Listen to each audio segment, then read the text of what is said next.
de femme à femme. Bonjour, je suis Hélène. Tous les mardis, je vous invite à découvrir en toute simplicité les instants de vie d'une femme qui pourrait changer la vôtre. Ces témoignages ne vous laisseront pas indifférents. Bonjour à toutes et à tous, bienvenue dans votre podcast du mardi de femme à femme. Aujourd'hui, je reçois une femme que je ne connais pas, mais que j'ai grand plaisir à découvrir et qui va elle-même se présenter. J'ai vraiment très hâte de découvrir ce qu'elle a partagé avec nous. Bonjour Franny. Bonjour, bonjour. Comment va Franny? Heureuse.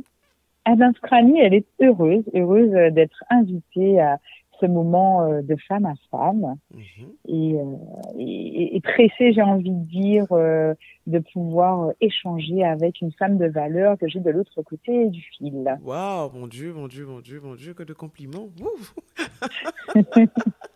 Alors Franny, c'est vrai qu'on a quand même un petit peu échangé en amont. Est-ce que tu peux nous dire la tranche de vie que tu souhaites partager avec nous aujourd'hui? Alors, ce que j'aimerais partager avec toi et les auditrices, c'est ma tranche de vie au niveau de ma santé et plus largement de ma personnalité, puisqu'en fait, tout est systémique, donc tout est bien. Et ce qui fait qu'aujourd'hui, je suis amoureuse de la vie et émerveillée par l'amour au quotidien. Wow. Et c'est en fait ce rapport à la santé qui a changé ton regard sur la vie? Alors, j'avais déjà un regard très positif sur la vie, mais c'est vrai que ça m'a permis, en tout cas, d'aller à l'essentiel et ça a ouvert mes yeux. C'est-à-dire que je m'émerveille vraiment des petites choses. En ce moment, il pleut, mais je m'émerveille des gouttes de pluie que je vois au travers de ma fenêtre plutôt que de me dire, oh là là, il pleut, je peux pas sortir. Je me dis, ah, quelle chance, quelle beauté. Donc, ça a vraiment changé mon regard. D'accord. Alors, je n'ai pas encore connu de grosses épreuves dans ma vie en termes de santé. Et je suis déjà heureuse de justement apprécier ces petites choses de la vie comme la pluie, parce que j'entends parler de la pluie et c'est vrai que moi aussi, j'ai banni de mon vocabulaire, tu sais l'expression qui dit « il fait un temps de chien ». Non, pour moi, il fait un temps de pluie et le temps de pluie s'apprécie tout autant que les jours de soleil. Exactement. Et quel est donc cet épisode de santé qui a conduit Franny à changer à faire que son regard change sur la vie? Alors, en fait, en 2018, on m'a diagnostiqué une sclérose en plaques. Donc, c'est une maladie auto-immune qui attaque le système nerveux central, donc cerveau et moelle épinière. Donc, aujourd'hui, j'ai 8 lésions au cerveau, 3 à la moelle épinière. En tout cas, le dernier contrôle, c'est ce qu'il disait. J'avoue que j'en ai pas fait entre-temps. Et donc, c'est une maladie qu'on n'a pas encore réussi à guérir, que la médecine a réussi à ralentir. C'est une maladie, en fait, invalidante, donc j'ai un statut de personne en situation de handicap, même si je suis sur mes deux jambes, et qui se manifeste par une fatigue chronique, par de fortes douleurs. Alors, j'ai l'impression qu'on me déboîte tous les os, donc de fortes douleurs, et puis pour certains autres patients, parce qu'il y a différentes formes, des troubles de la vision, des troubles du système immunitaire, ça aussi c'est l'un de mes symptômes, et plein d'autres petits troubles qui sont invalidants au quotidien. Alors c'est une maladie, j'avoue, que je connais très mal, voire très peu. Est-ce qu'il y a des facteurs déclenchants? Est-ce qu'il y a ou aggravants parce qu'en fait ça s'est déclenché là? Est-ce que ça aurait pu se déclencher plus tôt? Est-ce qu'il y a un terrain? Est-ce que je pose des questions de quelqu'un qui ne connaît pas du tout cette maladie en fait? Oui, il n'y a pas de souci. Alors en fait, il y a un terrain de maladies. Les maladies auto-immunes sont cousines. Donc c'est vrai que dans ma famille, il y a un terrain familial sujet aux maladies auto-immunes, mais je suis la première à avoir une sclérose en plaques. Ce n'est pas héréditaire, ce n'est pas contagieux non plus. Ça ne s'attrape pas de manière virale non plus. J'ai envie de dire que en fait c'est tombé sur moi, donc simplement les diagnostics en général se font entre les 25 et 35 ans.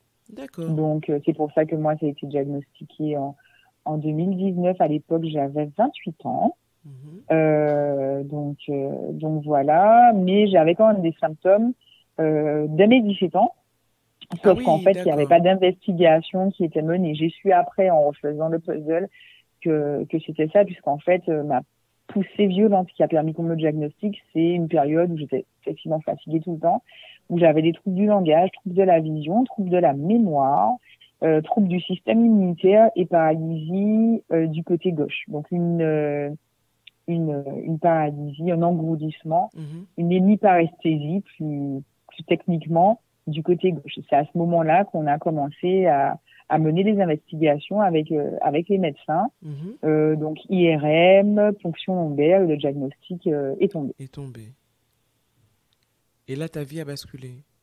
Ben, ma vie a basculé parce que j'avoue que je suis quelqu'un d'hyperactive. À l'époque, mes enfants avaient 5 ans et 3 ans, Mhm. en plein dans la fleur de l'âge. Avec alors travailleur social, puisque je suis travailleur social de profession, mais en même temps, j'étais en train de passer mon diplôme pour être responsable d'établissement médico-social. Mhm. Donc, j'étais en pleine reprise de mes études tout en travaillant. Et puis, quand le diagnostic tombe et que les médecins expliquent un peu et qu'on me pose la question, est-ce que vous voulez un troisième enfant parce que c'est pas compatible avec le traitement, j'avoue qu'on a l'impression que le ciel nous tombe sur la tête. Alors, ma première réaction a été, parce que j'étais toute seule, j'étais diagnostiquée en métropole, mais je suis pas partie seule. Ma famille était restée ici. Et du coup, ma première réaction, c'est de rire et de dire au médecin, ce n'est pas mon parentage. Enfin, j'entends fauteuil roulant, j'entends plein de choses, mais non, vous comprenez, j'ai 28 ans, enfin, c'est pas mon parentage. Et d'ailleurs, pendant toute mon hospitalisation, ma semaine d'hospitalisation, j'avais ramené mes cours et je bossais, hein. Parce que le médecin me disait, mais qu'il n'a jamais vu une patiente, mais madame, vous bossez? Alors, ça me prenait plus de temps parce qu'à l'époque, effectivement, par rapport à la poussée, j'avais plus de difficultés à mémoriser, puisqu'en fait, ça agit également sur ma mémoire. Mhm.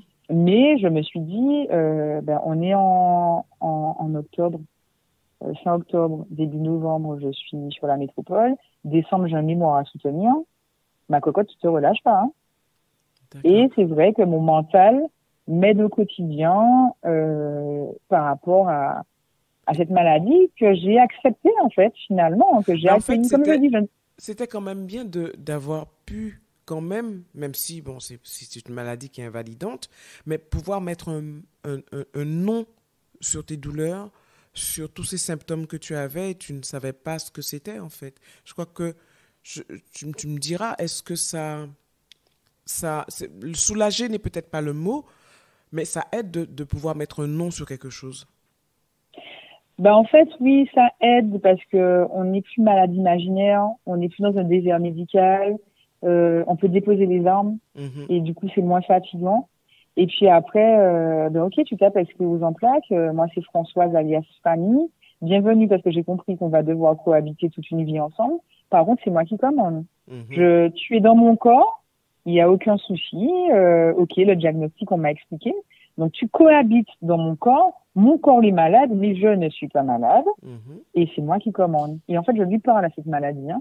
Il y a des fois où elle veut m'embêter, là, m'empêcher de me lever le matin, et je lui dis, pépé, n'oublie pas qu'on cohabite, mais c'est moi qui ai la lead. Et c'est vrai que ça aide. J'ai eu une période de déni, je vais pas mentir, hein, ça fait que 2 ans que je parle de cette maladie. D'ailleurs, cette année, j'ai organisé au CHU de Martinique, au service HDJ de Neuro, le café des patients, Mhm. avec d'autres patients qui sont atteints de la même pathologie, Mhm. pour qu'on puisse un petit peu démocratiser et puis sensibiliser les personnes autour de nous. Mhm. J'en ai parlé aussi sur les JT d'ATV, Martinique. Donc j'en parle un petit peu plus, mais j'ai eu une période de déni parce que dans mon tempérament, accepter d'être vulnérable, c'était compliqué parce que je n'avais pas envie que les personnes sachent que je suis malade et qu'elles changent avec moi aussi. Parce qu'en tant que maman, on veut préserver les enfants. En tant qu'aînée de la fratrie aussi, on veut préserver. Et j'ai ce petit côté assez protecteur qui fait qu'au début, c'était pas évident pour moi d'en parler. Et puis après, j'ai Pourquoi choisi. avoir peur que les gens se détournent de toi? En fait, c'est pas sans se détourner, hein. C'est le traitement différencié. En fait, dès qu'on dit maladie ou handicap, alors c'est humain, hein, mais du coup, on a en face de nous une réaction soit de tristesse, Ou de pitié? soit voilà. Et moi, j'ai un peu de mal parce qu'en vérité, je me sens pas différente. Ou du moins, je me sens différente, mais avec quelque chose en plus et pas quelque chose en moins. Mhm. Parce que du coup, ça m'a appris la leçon de l'humilité, Mhm. parce que j'étais quelqu'un de très indépendante et ça demande aussi d'accepter qu'on ait besoin d'aide. Ça demande Absolument. aussi d'accepter qu'on ne peut pas être à 200% tous les jours et qu'il faut aussi apprendre à vivre en fréquence basse et à continuer à faire ce qu'on fait en fréquence basse. Donc ça a été un cadeau, cette leçon d'humilité. Ça a été aussi ce cadeau de leçon d'humanité, parce que du coup, le fait d'être patient et de voir d'autres patients, ça change aussi le regard. Ça m'a donné une sensibilité différente. Alors, je suis déjà quelqu'un de sensible. Certains m'appellent la Madeleine. Je vais pleurer devant un dessin animé. Je pleure devant le roi lion quand le papa il meurt. Enfin voilà, j'ai ce petit côté un petit peu sensible. Mais ça a changé mon regard. J'ai l'impression de voir derrière les masques, de voir les autres derrière leurs masques. Et j'ai l'impression vraiment de m'émerveiller de tout ce qui m'entoure. Qu'est-ce qui t'a aidé à sortir de cette phase de déni? Ma foi, premièrement, je crois que c'est ça. Deuxièmement, on va dire ma famille. J'ai vraiment la chance d'avoir des enfants merveilleux, des parents adorables et un petit frère et une petite sœur qui sont mes meilleurs amis. Donc j'avoue que la famille, mon cercle d'amis aussi. Et puis, je suis une femme engagée. Et donc, il était hors de question que, comme j'aime à dire, en fait, toute chose concourt à mon bien. Et toute chose est au service, non pas de moi, mais selon moi, de la plus-value que je peux porter dans la société. Et Mhm. il était hors de question que cette expérience qui m'arrivait ne serve pas au bien commun. Et c'est ce qui m'a fait dire, écoute Françoise, si tu n'acceptes pas, si tu ne choisis pas d'en parler, si tu ne te fais pas ambassadrice, tu ne pourras pas raviver les lumières des autres patients qui n'ont pas la même chance que toi d'être peut-être entourés, qui n'ont pas la chance parce que certains ne travaillent pas. Moi, je travaille, ça ne m'empêche pas de travailler, mais j'ai des amis, des CPR, héros et héroïnes, c'est le nom qu'on s'est donné en HVJ de neuro, qui, eux, ne travaillent pas, pour qui c'est plus compliqué. Et comme j'avais vraiment envie d'être celle qui redonne espoir, celle qui encourage, celle qui partage sa lumière, je pouvais pas rester dans le déni. Donc c'est cet élément-là qui m'a déclenché, qui m'a donné envie d'aller illuminer un petit peu les vies de toutes les personnes qui étaient sur mon chemin. Et c'est à ce moment-là que tu as commencé justement à vouloir partager, communiquer autour de la maladie et faire des choses pour qu'il y ait un peu, pas qu'elle soit démocratisée, mais pour qu'elle soit euh, vue et acceptée pour ce qu'elle est, tout simplement. Tout à fait. Et connu également. Alors j'ai commencé par des publications, parce qu'en fait, il faut savoir que c'est une hospitalisation de jours par mois. Donc une fois par mois, je rentre à l'hôpital une demi-journée, je suis persuivie avec une batterie d'examen. Donc j'ai commencé à partager un petit peu ça avec mes abonnés sur mes réseaux, Mhm. Insta et Facebook, à répondre aussi aux questions, à valoriser l'équipe qui nous accompagne, l'équipe médicale qui nous accompagne. Voilà, j'ai commencé à ce moment-là. J'ai eu à écrire aussi un article sur notre sclérose, qui est une association nationale, pour pouvoir apporter mon témoignage. Et puis dans la presse écrite et audiovisuelle ici. Et donc, tu es toujours active.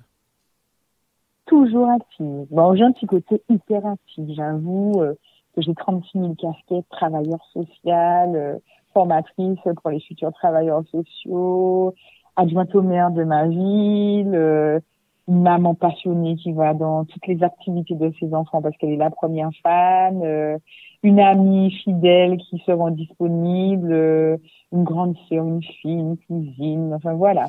J'aime vraiment la vie, en fait. Je trouve que c'est un don, mais je peux pas expliquer, c'est quelque chose d'intrinsèque.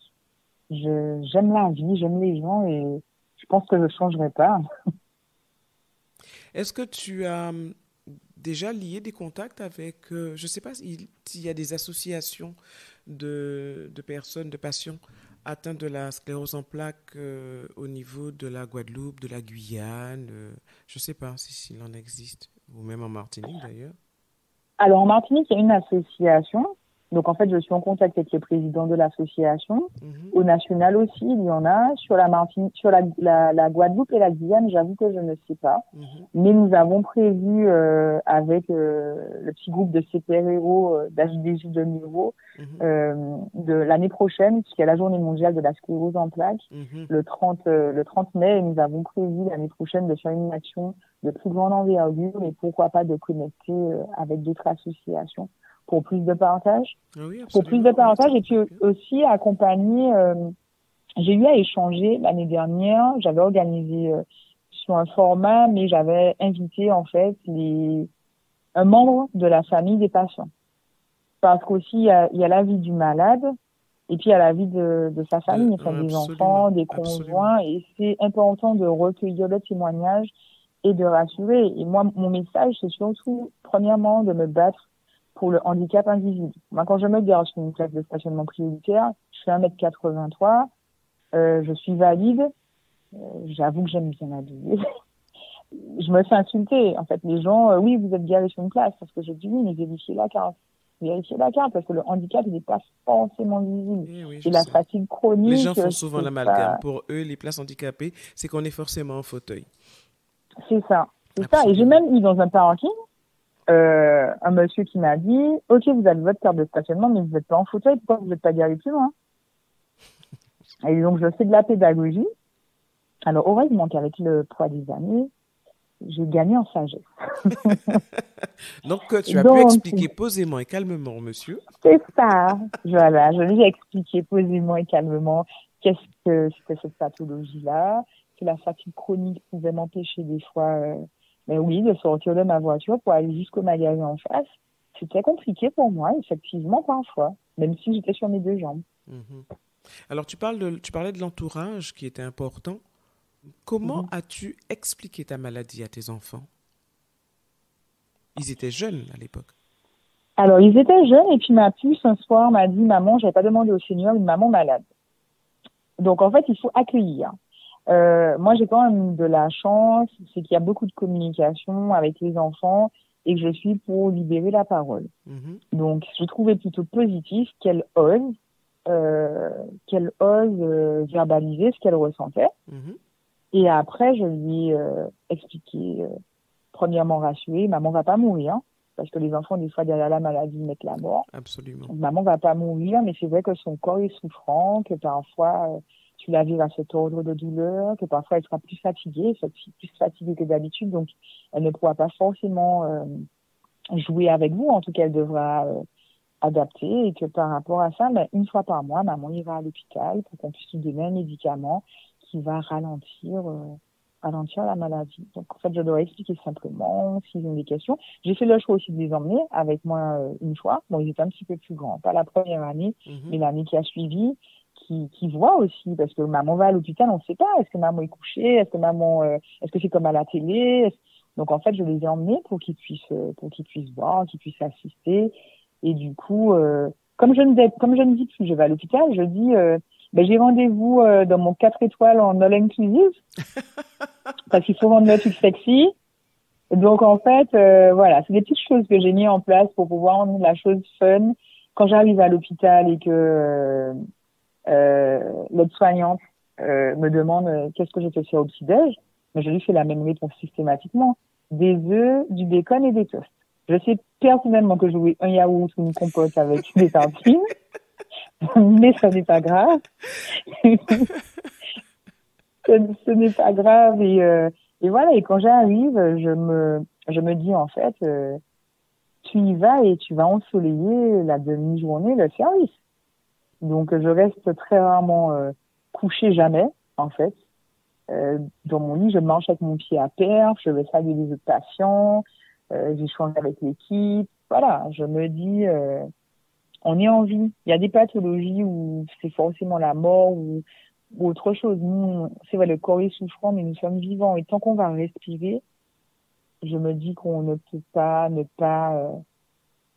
pas se battre et ne pas rester positif, quoi.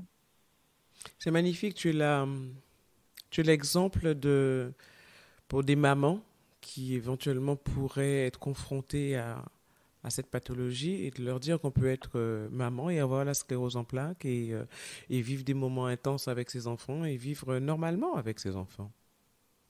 Tout à fait. Moi, je pense, alors, la difficulté, c'est vrai que par rapport à la grossesse, c'est qu'en fait, pendant la grossesse, il y a l'arrêt du traitement. Et donc, il y a de 90% de chances, après l'accouchement, effectivement, de faire une forte poussée. Et ce sont les poussées qui créent les lésions et qui, poussée après poussée, invalident et handicapent. D'accord. Donc, en fait, il y a quand même Les ça, poussées se on informe traduisent les. comment? Les douleurs, ce sont les Alors, douleurs? Les fortes douleurs? ce sont des espèces de crises, en fait, alors qui peuvent se traduire par des douleurs, qui peuvent se traduire pour d'autres personnes, pas de douleur, mais on a des patients qui restent 4 jours sans voir, parce que si la lésion est à côté du nerf optique, donc c'est le nerf optique qui est touché, parce que c'est vraiment tout le système nerveux central, le cerveau, moi, l'épinière, etc. Donc en fait, il faut savoir que on a ce qu'on appelle la myéline. La myéline, c'est la gaine qui enveloppe notre système nerveux, comme un câble électrique. Donc la grosse gaine noire où les câbles électriques passent. Et la sclérose en plaques, c'est une démyélinisation. Donc cette gaine-là se désagrège et l'influx nerveux est à nu et envoie de faux messages. Moi, par exemple, je peux avoir comme message, on te déboîte l'épaule, donc avoir les douleurs, donc on me déboîte l'épaule, mais on ne me déboîte pas l'épaule. D'autres patients n'auront pas de contrôle sur leur motricité. D'autres patients ont des troubles de la vision. D'autres patients auront des troubles des sphincters. Donc en fait, en fonction des patients, on n'a pas forcément le même type de sclérose en plaques non plus et ni les mêmes symptômes. Mais les crises, ce sont les crises qu'on appelle poussées. Ces fortes crises-là, en fait, génèrent des lésions, puisque quand la gaine est à nu, voilà. Et après, soit de nouveaux symptômes, soit réactive d'anciens symptômes. Et donc le traitement, parce que la médecine a beaucoup évolué, et merci à tous les chercheurs qui se penchent sur cette maladie, la médecine a évolué et les traitements sont efficaces. Moi, en tout cas, celui que je prends une fois par mois me réussit. Ma dernière poussée remonte à deux ans. Ah oui, quand même. Ah oui. Oui. Donc voilà, après j'ai des réminiscences, c'est-à-dire que j'ai des réactivations de symptômes qui viennent. Bon, j'ai mis 2 ans parce que j'ai une IRM de contrôle à faire que je n'ai pas encore en fait. Que je n'ai pas encore fait, que je dois faire là. C'est pas bien ça. Non, mais c'est parce qu'il faut la planifier et tout. Non, je la ferai. Je la ferai, même si je suis une patiente rebelle, j'avoue, mais je la ferai. Et voilà. Est-ce que tu dirais que le mental y est pour beaucoup dans la façon de gérer la maladie? J'ai envie de dire oui. Et d'ailleurs, je partageais avec mon médecin le mois dernier, puisqu'en fait, on a fait chaque mois il y a une batterie d'examen et elle me disait mais vous avez vos résultats sont meilleurs que les résultats du mois précédent. Et je pense qu'il y a le mental est pour beaucoup, le mental et le moral. S'entourer des bonnes personnes, s'entourer des bonnes énergies, se donner de l'amour. Je pense que le self-love est vraiment très très important et le moral parce qu'il faut savoir aussi qu'il y a quand même c'est une maladie qui agit sur le moral. Il y a certaines patients qui des fois sont déprimés c'est pas toujours évident et puis ça change aussi notre quotidien. Donc faire des choses qui augmentent notre taux vibratoire, qui boostent notre mindset, voilà. Et ça peut pas, c'est des choses, enfin, c'est pas des choses extraordinaires, Moi, je sais que, quand j'ai mal, je chante. Je chante. Quand je suis fatiguée, je danse. Alors après, si je suis trop fatiguée, je dors. Ça, c'est clair. Oui, clairement. Je te dis, si tu es fatiguée, tu danses. Ah ouais, mais en fait, quand je commence à chanter. C'est une fatigue, alors sans douleur. C'est sans douleur. C'est une fatigue chronique. En fait, j'aurais beau dormir 12 heures d'affilée. Je vais me coucher fatiguée, je vais me réveiller fatiguée, voilà. Elle est chronique, la fatigue, donc on n'y peut rien, même si je bois du café, même si je prends du jus, des vitamines, ou que je dors, en fait, c'est l'un des symptômes de la maladie. Donc je suis fatiguée. Et en fait, quand j'ai très mal, j'essaie de faire des exercices de respiration. ou de me reconnecter à la nature. Donc, je pourrais aller m'asseoir à la forêt, m'asseoir au bord de mer et respirer pour aussi me recharger en minéraux, vider ma tête et, euh, et me donner de l'amour, me dire oui, ok, tu as mal, et tu sais pourquoi tu as mal, et ça va aller. Et C'est ça va magnifique. aller, donc, Tu crois que la vie a donc plein dents. à pleines dents. Je vis chaque jour comme si c'était le dernier, vraiment. C'est pas pour reprendre mes phrases de Corneille, c'est vraiment un état d'esprit. Quand je me lève le matin, je demande la grâce de pouvoir faire du bien aux personnes qui seront sur ma route, d'une manière ou d'une autre. Et des fois, c'est des petits riens, hein.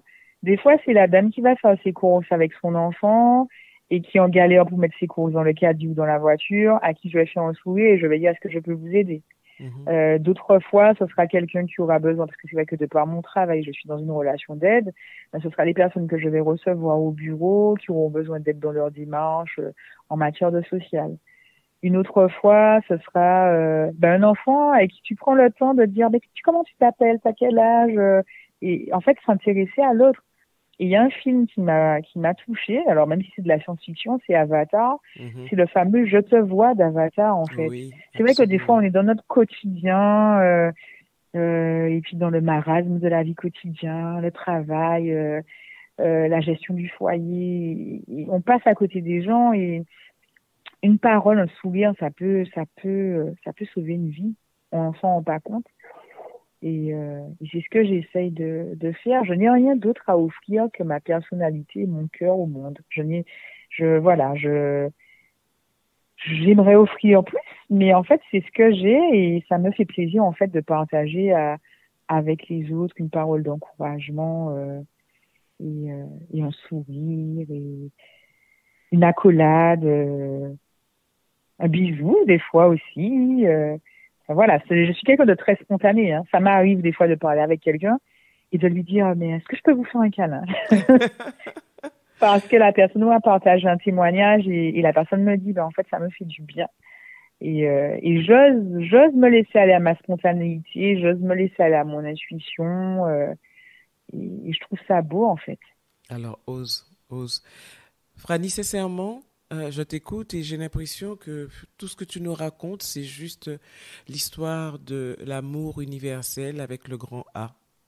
Mm, Celui qui manque tant à notre société actuelle et qui ferait tant de bien à tout le monde.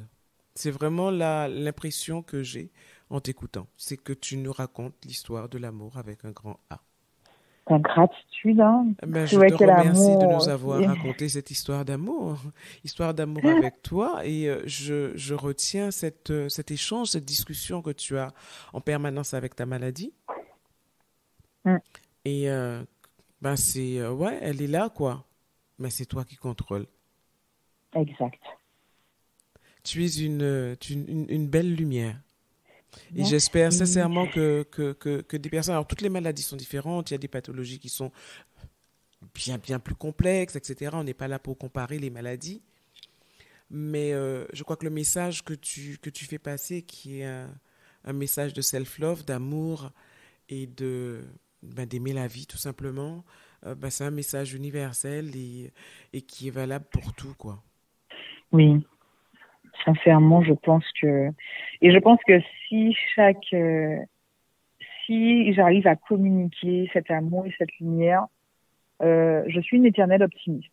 Et je Ça pense s'entend. que tout est contagion et tout est contagieux et qu'on choisit en fait au service de quoi on est. Moi, j'ai choisi d'être au service de la lumière et donc c'est gratuit et c'est contagieux.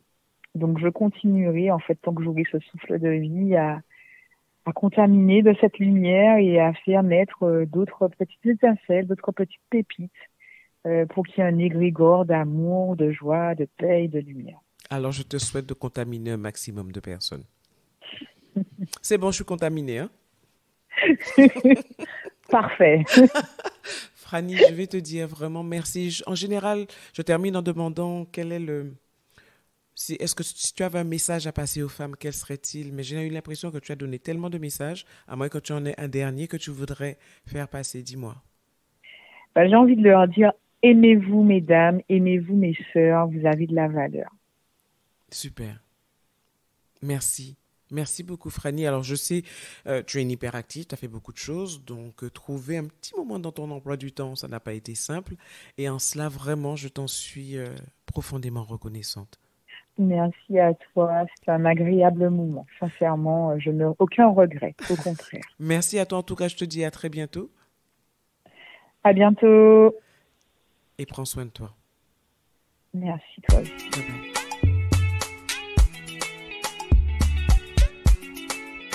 Merci d'avoir été avec nous pour cette tranche de vie. Si vous avez apprécié, pensez à vous abonner à ma chaîne YouTube Femme & Co pour ne manquer aucun épisode. Ils sont également disponibles sur Apple Podcasts, Deezer, Spotify, entre autres. Alors likez, donnez un maximum d'étoiles, laissez vos commentaires et surtout partagez. À la semaine prochaine. En attendant, prenez soin de vous.